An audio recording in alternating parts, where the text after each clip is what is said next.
এই গাছের তরমুজ কোনোদিনই শেষ হবে না। আর তোমরা এই গাছের তরমুজগুলো যত খুশি বিক্রি করতে পারবে। আরে এই তো সোনার তরমুজ, এত সোনার তরমুজের গাছ। এক্ষুনি আমি এই গাছ থেকে সব সোনার তরমুজ চুরি করে নিয়ে যাব। আমার গাটা চলে যাচ্ছে। জাদুর তরমুজ, আমাকে ছেড়ে দাও তুমি। মা, তুমি কোথায় যাচ্ছ? আমাকে সাথে করে নিয়ে যাও না। আমার ঘরের মধ্যে একা একা থাকতে একদম ভালো লাগছে না। আমিও তোমার সাথে যেতে চাই। আমি একটু বাজারে যাচ্ছি রে মা। আর বাইরে যে রোদ পড়েছে, এই গরমের মধ্যে তুই কি করতে যাবি বল? তোকে যেতে হবে না, বাড়িতেই থাক। আর আমার কাছে বাড়তি কোনো টাকাও নেই যে আমি তোকে গেলে কোনো চকলেট বা কোনো খাবার কিনে দিতে পারবো না রে মা। আমি কিছু খেতে চাইবো না মা। তুমি শুধু আমাকে তোমার সাথে নিয়ে যাও।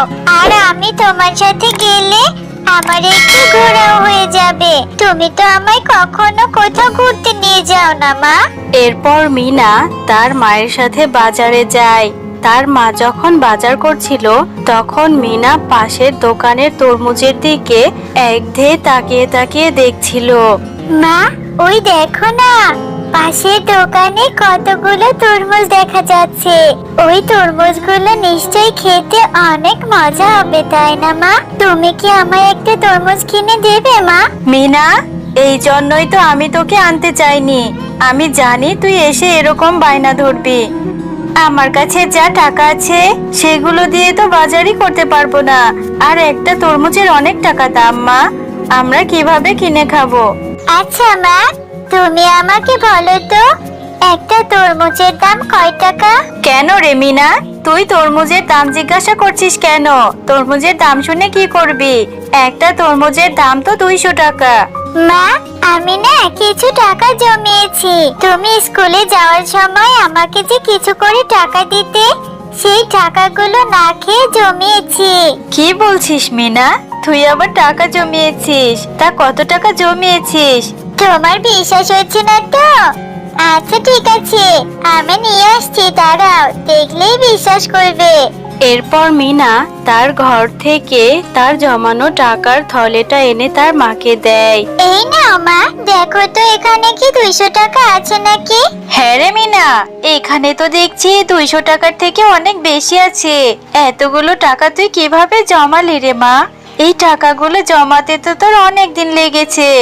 আচ্ছা মা, তুমি আমার এই জমানো টাকাগুলো দিয়ে বড় একটা তরমুজ এনে দেবে।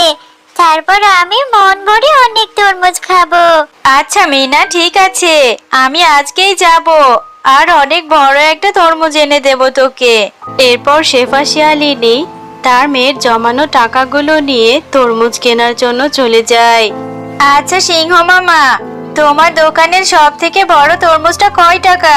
আমাকে তোমার দোকানের সব থেকে বড় তরমুজটা দাও দেখিনি। আমার মেয়েটা নিজে টাকা জমিয়েছে তরমুজ খাবে বলে।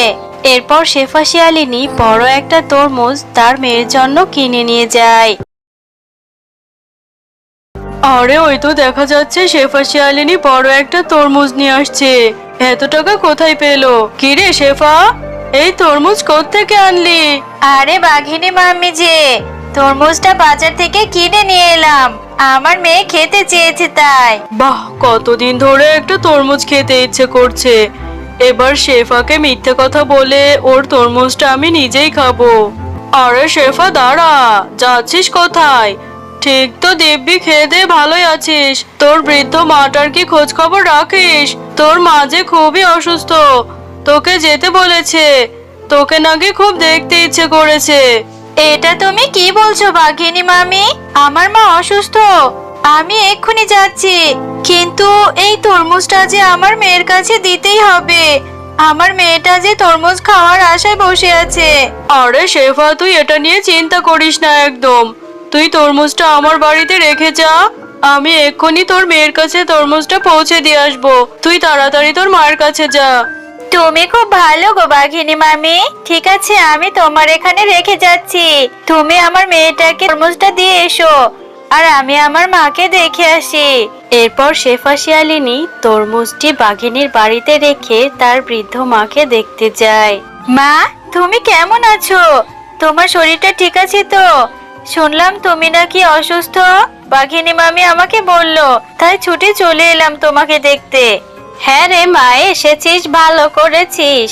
তা আমার দিদি ভাইকে সাথে করে নিয়ে আসতি, আর আমি তো অসুস্থ হইনি, আমার শরীরটা তো ঠিকই আছে।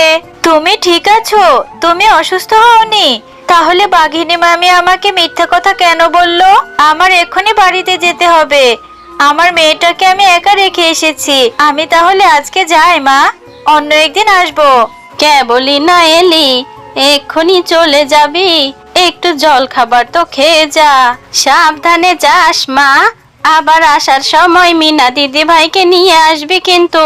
মা, তুমি আসতে এত দেরি করলে কেন? আর তুমি না আমার থেকে টাকা নিয়ে গেলে, বললে যে আমার জন্য তরমুজ আনবে। আমার তরমুজ আনোনি? কেন রে মিনা, তুই কি তাহলে তরমুজ খাসনি?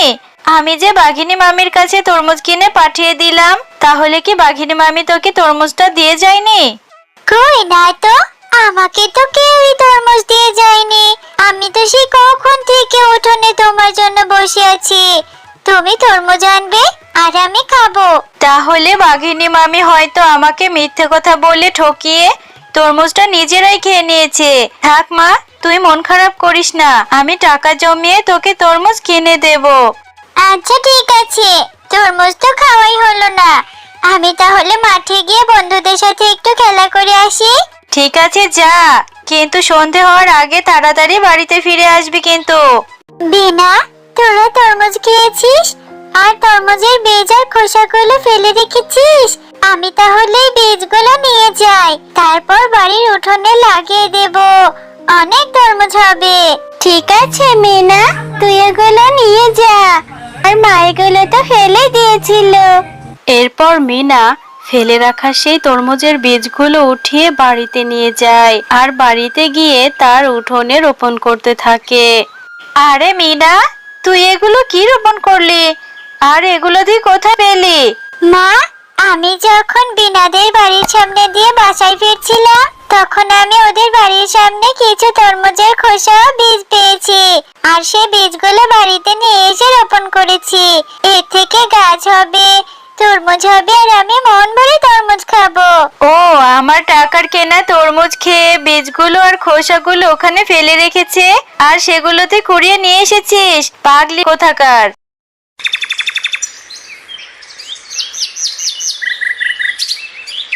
মা, ও মা, দেখো না, এই গাছটিতে কত চকচকে সোনার তরমুজ ধরেছে। ওয়াও, কত সুন্দর দেখাচ্ছে তরমুজগুলো। আমি কখনো এত সুন্দর সোনার তরমুজ দেখিনি মা। হ্যাঁ রে মিনা, তাই তো দেখতে পাচ্ছি। এত বড় তরমুজের গাছ আমি কোনোদিনই দেখিনি। আল্লাহ আমাদের উপরে সহায় হয়েছে রে মা। হ্যাঁ শেফা শিয়ালিনী, তুমি ঠিকই বলেছো। তোমার ছোট্ট মেয়ে মিনা এই গাছটির অনেক যত্ন করেছে, তাই আল্লাহ তোমাদের উপর রহম করেছে। এই গাছের তরমুজ কোনোদিনই শেষ হবে না, আর তোমরা এই গাছের তরমুজগুলো যত খুশি বিক্রি করতে পারবে। এ বাবা, এই তরমুজ দেখে আবার কথাও বলে। তুমি এগুলো কি বলছো, জাদুর তরমুজ? আচ্ছা ঠিক আছে, এখন থেকে এই তরমুজগুলো আমি বাজারে বিক্রি করব। বন্ধুরা, আমাদের ভিডিওটি ভালো লাগলে আমাদের চ্যানেলটি সাবস্ক্রাইব করে পাশে থাকা বেল আইকনটি বাজিয়ে রাখবে। সাথে থাকার জন্য তোমাদের ধন্যবাদ।